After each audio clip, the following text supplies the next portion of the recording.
We want to talk to you about the evolution of all thought. We want to talk to you about how a vibration becomes a thought and then becomes almost simultaneously the manifested version of the thought, which is the first manifestation that we want to talk with you about, which is the emotion that comes once you are in the vibrational vicinity of translating the vibration into something that means something to you. Did you get all of that? An emotion means something to you. When you start feeling it, that means you're translating the vibration of it. When you feel anything, whether it feels good or whether it feels not good, you are translating vibrations. And so you are already understanding at a vibrational level. You're already understanding the mix of vibrations that you've got going on. The better it feels, the more you are leaning in the direction of who you really are and what you really want and all that you've become. The worse that it feels, the more you are leaning in the other direction. So stay with us just for a moment. So there is a vibration, and let's say that this vibration is about what source knows in this moment about you. And just for fun in this conversation, let's pretend that you have no clue about that. You're worthy and you don't know it. You are blessed beyond anything that you even come close to knowing, and you don't know it. There is so much vibrationally about you that, let's say, you are in this moment unaware of. Maybe you've never been aware of it. Maybe you're just ornery and not aware of it right now, but you're not aware of it. It's a vibration that you are not tuned into. You've got your dial set somewhere else. But now, let's say that you've had a good night's sleep. The boat rocked you to sleep. Rock-a-bye baby, isn't that nice? So you slept really good. You woke up feeling good. So now, just for fun, let's talk about you being in a good mood. You're in a good mood because you've not been focused upon anything that's put you in a bad mood. And so now, this vibration that you were not perceiving earlier, now you have a better opportunity to perceive it. And so now a thought occurs to you. Now that thought is that vibration moving, evolving toward the full manifestation that you want. And as the idea occurs to you, you are the perceiver of the vibration. Sort of see how that works? And then you have a feeling response to that thought. Feels like a good idea, feels like an interesting idea, feels like something that you want. So that is the vibration being perceived by you.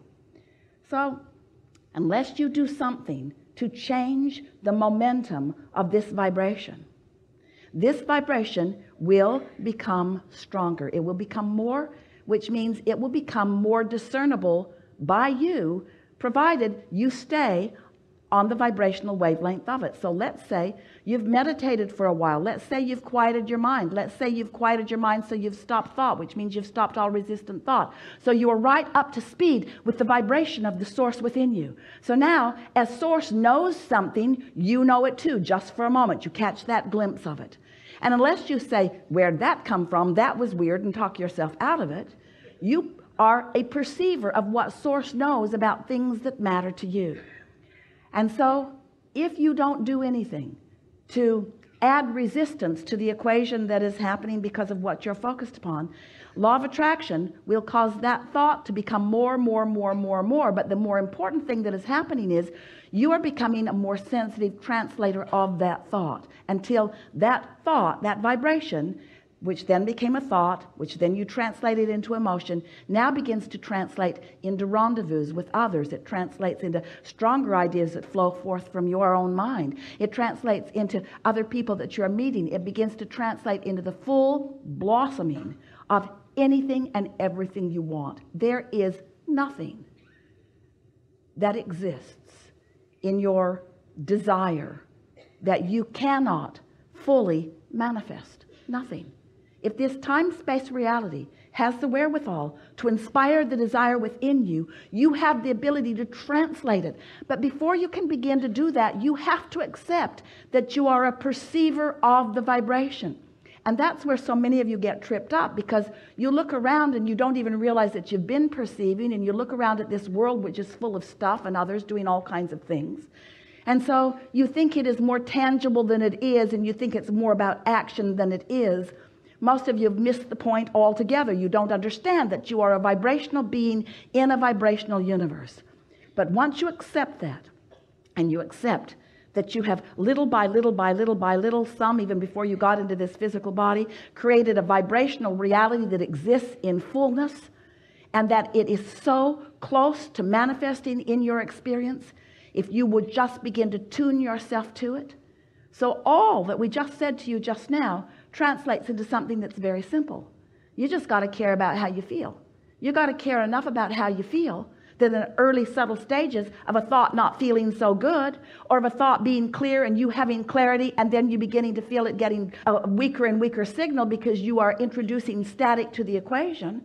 Once you begin to accept that everything in this universe is vibrational and is ordered by this law of attraction, once you understand that and you begin to think and feel deliberately, now you can take a small idea almost as soon as it occurs to you, and you can foster it by focusing on it with the intent of feeling good as you do.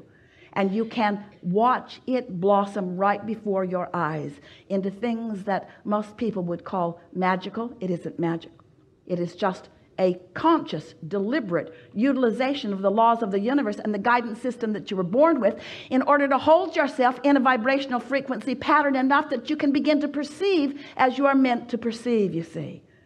And the thing about this is, don't worry that you will begin to create things that others can't see, because they will gain enough momentum that everyone will see them. And then you will be standing in that crowd of those who are the receivers of things that you want, with so many standing outside of that crowd who are receiving everything they want, beginning to assign all kinds of bogus reasons to your success. They'll say that you were lucky. No, you weren't. You were focused. They will say that you must have been born under the right star. Well, everyone was. They'll say that you must have been good in a past life. Irrelevant, but true. You all were. They'll say you were a freak of nature, that all good things come to you, but they will be wrong. It's the freak that isn't allowing all good things to come. You are vibrational beings who live in a vibrational universe.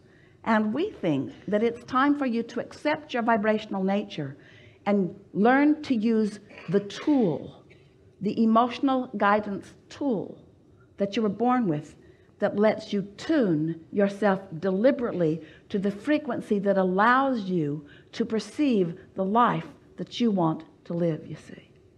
It's so fun to live on purpose.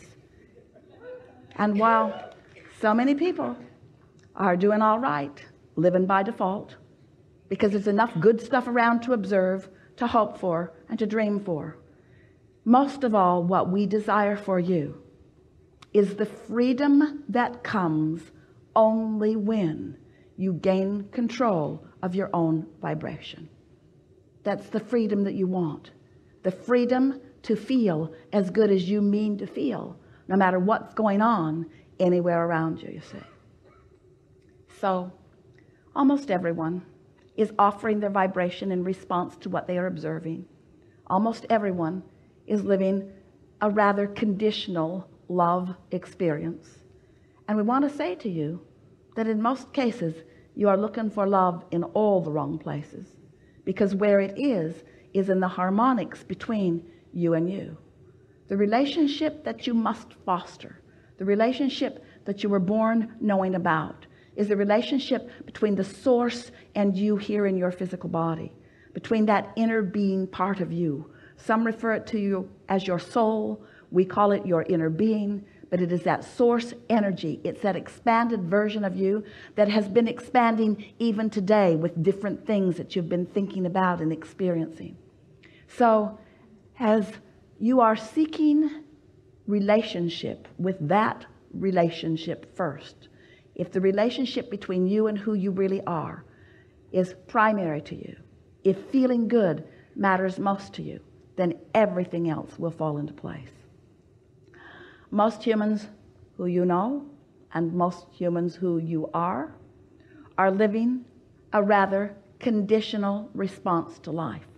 So if you look at something that feels good, you feel good. If you look at something that you want or like, it feels good. But if you look at something that you don't want or like, it doesn't feel good. You're responding to the condition. And that's the way it should be. We don't ever want you to find yourself deliberately trying to look at something unwanted and make yourself feel good. We said to Esther the other day, as she was trying to make herself feel good about something that she just did not feel good about, Esther, do you want to do a focus wheel on eating something that you don't want to eat? Do you think if you do enough focus wheels that you will suddenly begin to want to devour this thing that you really don't find pleasing? Do you think that's what we're talking about? It isn't what we're talking about. We're not trying to get you to like things you don't like. We want you to use your guidance in order to gravitate toward things that you do like. We just don't want you to need the condition to be exactly the way you want it to be before you can feel good. That conditional love will never work for you because it's backwards. We just explained to you why. There is the vibration, which becomes the thought and the emotion, and then it becomes the condition. But if you need the condition to be there before you can find the vibration, can you see how backwards that is? Also, it takes some time. Usually there is an evolution that takes place. So sometimes there is this buffer of time before you are ready to perceive the full manifested version of it. So if you need the full manifested version of it before you can feel good, do you understand what that means? You're not going to be feeling good for quite a while. Do you feel how backwards that is? But if we can convince you that it is the feeling that you're going for, and we can show you how instantaneously or nearly so you can find the feeling of something, then you're home free. Because once you hone in on the feeling of it and you're able to focus enough that you can keep that feeling present within you, then the manifestation of it is very short to come. Do you follow that? That's the best explanation of why you're wanting to focus upon the thought of it and find the emotion of it. Our physical friends, that's you, don't really like this conversation very much usually because you want to translate it into this. Oh, Abraham, you just want us to feel good about not having that thing we want. And we say, yes, it's true. We do. We want you to focus upon the essence of it and find the vibrational essence of it and find the pleasure from the vibrational essence of it because we know what's coming next. And also, we think it's nice to feel good now, don't you? And anyway, can you think of anything that you want, whether it's a relationship or a material object, a circumstance or an event, a pile of money? Can you think of anything that you want that is for any other reason other than you think you will feel better or feel good in the having of it? So if you can show yourself how quickly you can focus yourself into feeling good, what's going to happen is you're going to feel good way more often. You're going to find that freedom that only comes from feeling good, because freedom that you're looking for is the freedom from the oppression of the resistance that you are introducing into the equation. Can you imagine how wonderful it is when you are feeling good so much more of the time, catching in the early subtle stages the vibrational discord? And then can you imagine the momentum that ensues as the details of the life that you've been carving out begin to flow into manifested, perceived experience by you? Those who are watching from the outside of this knowledge will say to you, what magic beans have you been swallowing? I just barely heard you begin talking about that, and already it is something that is fully manifested in your experience. And while they may not understand, as you explain to them, you may want to say to them, I stopped worrying about having the thing I didn't have, and I started finding the feeling of why I wanted it. And as I focused upon the feeling of it, it was as if I had it. And then before I turned around, there it was. What is it that you want to talk about with us? There is a lot of trouble in this room. Going to have a really good day. Be easy about it. It is our promise to you that whatever it is you are wanting, you will find.